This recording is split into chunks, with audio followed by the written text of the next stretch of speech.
Hello viewers, welcome to my channel Appy kitchen. আজকে আমি আপনাদের জন্য এনেছি চাল কুমড়ো দিয়ে, আলু দিয়ে আর শিউলি পাতা দিয়ে পাতলা ঝোলের রেসিপি, বলতে পারেন শুক্তোর রেসিপি। আমার চ্যানেলে এইরকমই নতুন নতুন আর সহজ পদ্ধতিতে তাড়াতাড়ি তৈরি হয়ে যাওয়া রেসিপি পেতে চাইলেন প্লিজ আমার চ্যানেলটাকে সাবস্ক্রাইব করে দেবেন।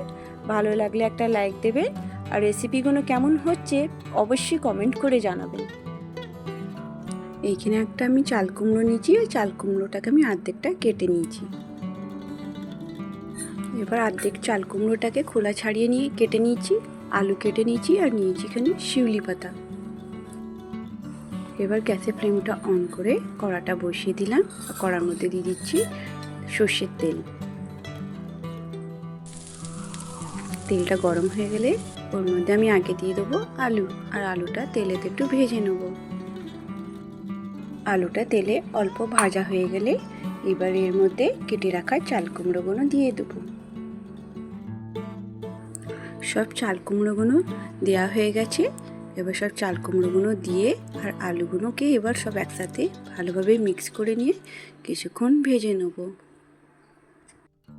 চাল কুমড়ো আর আলুটা একটু ভালোভাবে ভাজা হয়ে গেলে এবার এর মধ্যে অ্যাড করে দিচ্ছি আমি হলুদ গুঁড়ো আর দিয়ে দেবো একটুখানি ধনে গুঁড়ো।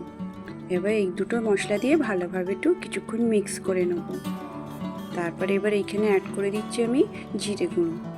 এবারে সব মশলাগুলো দিয়ে ভালোভাবে একটু মিক্স করে কিছুক্ষণ মশলাটার সাথে আলুগুলো চাল কুমড়োগুলো কষে নেব।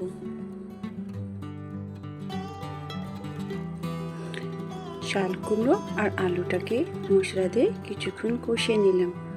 এবার কিছুক্ষণ কষে নেওয়ার পর এবার এখানে আমি অ্যাড করে দিচ্ছি জল।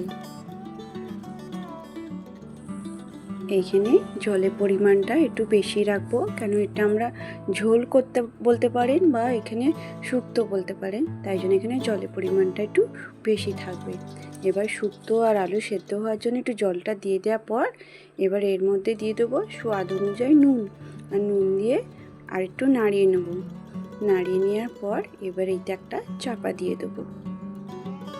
কিছুক্ষণ পর চাপাটা খুলে দেখি আলুটা আর চাল কুমড়োটা ভালোভাবে বয়েল এসে গেছে আর এগুলো একটু প্রায় সেদ্ধ হয়ে এসেছে। এবার ছাঁচি কুমড়ো আর আলুর ঝোলটাকে একটা আলাদা পাত্রে ঢেলে নিলাম।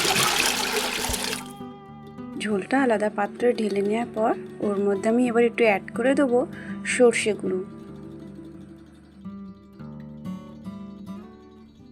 তারপর আবার কড়াতে একটু তেল দিয়ে দিলাম। তেলের মধ্যে দিয়ে দেবো এখানে একটু সর্ষে, তেজপাতা আর শুকনো লঙ্কা। এবার এইগুলো একটু তেলে হয়ে গেলে এবার দিয়ে দিচ্ছি একটু শিউলি পাতাগুলো। এবার শিউলি পাতাগুলো একটু তেলেতে ভালোভাবে হতে দেবো। শিউলি পাতা, তেজপাতা আর শুকনো লঙ্কা দিয়ে আমি চাল কুমড়ো আর আলুর ফোড়নটা রেডি করে নিয়েছি। তারপর পাতাগুলো হয়ে গেলেই এবারে এর মধ্যে সেদ্ধ করে রাখা চাল কুমড়ো আর আলুর ঝোলটা এর মধ্যে অ্যাড করে দিলাম। এবার ঝোলটাকে একটুখানি এই সব ফোড়ন দিয়ে কিছুক্ষণ সেদ্ধ হতে দিয়ে দেবো।